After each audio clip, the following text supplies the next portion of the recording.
Hello everyone, now today we will start with the experiment which proves that HCl is highly soluble in water and HCl is acidic in nature. Now we know that when something or some gas is acidic in nature, it turns blue litmus red. So now we will prove it by an experiment called as fountain experiment. You can see this diagram. We have taken an round bottom flask. We have filled it with dry HCl gas and a cork is there which has two holes, one for the dropper and in which water is filled up and another for the jet tube. The jet tube should dip in the blue litmus solution which is taken in a trough. Now we will squeeze the dropper. The moment we squeeze the dropper, water enters inside the round bottom flask. The moment water enters inside the round bottom flask, some of the gas dissolves in water. A vacuum is created. Due to the vacuum, a low pressure is created inside the flask and the outside pressure is higher. As outside pressure is higher, the solution immediately rushes through the jet tube.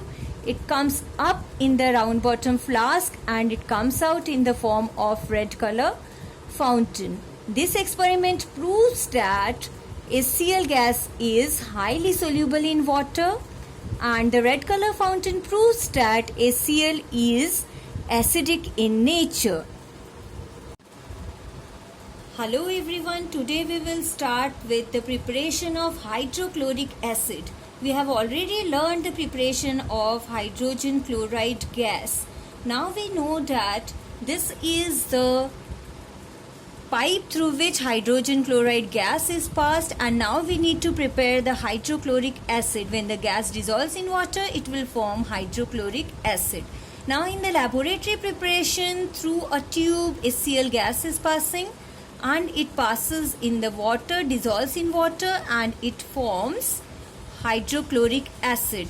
But we know that if it dissolves directly, it will go back again through the tube, it will enter the apparatus and it can crack the apparatus, it can damage the apparatus.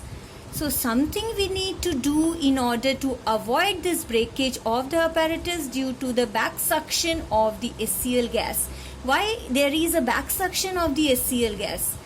The reason behind this is HCl gas formation is slow, however the solubility of HCl gas in water is very fast. More HCl gas is getting soluble in water and less HCl gas is formed. The speed of solubility is more, however the speed of formation of HCl is slow. Therefore the solution goes back through the tube, it enters the apparatus and it can damage or crack the apparatus. So what should we do to avoid this?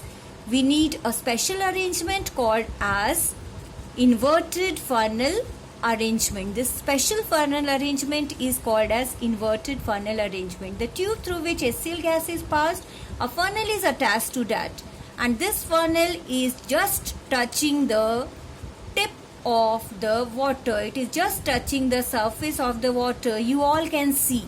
Now you will see that HCl gas is formed. It gets soluble in water. Now less HCl gas is formed and more HCl gas is getting soluble in water. More and more HCl gas is soluble in water. However, the gas dissolves very faster, but here the HCl gas is not available, so there is a gap. A gap is there. Why there is a gap? Because solubility is more but availability of HCl gas is less. Because of this, a vacuum is created in this tube. It creates a low pressure area inside the tube. The moment a low pressure area is created inside the tube, inside the funnel, outside pressure is more.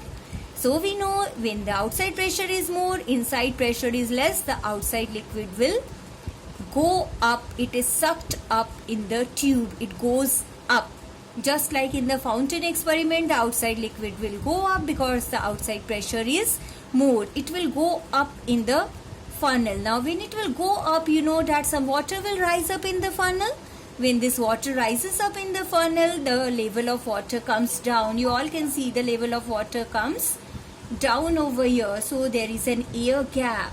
When there is an air gap, the air rushes inside the funnel The moment the air rushes inside the funnel, the pressure is maintained. The pressure again comes to normal. So water falls back in the beaker. Water is falling back in the beaker. Why? Because the air rushes up in the funnel. The pressure becomes normal. The moment pressure becomes normal, water falls back again in the beaker which contains water. Again the funnel will touch the surface of the water. This is repeated again and again, this touching, and then a gap is formed, air going up, balancing the thing, water again coming down. This process is repeated again and again till all the HCl gas dissolves in water and hydrochloric acid is formed. This is the reason why inverted funnel is used. So the reason behind is to increase the surface area and to avoid the back suction of the liquid in the apparatus. Thank you.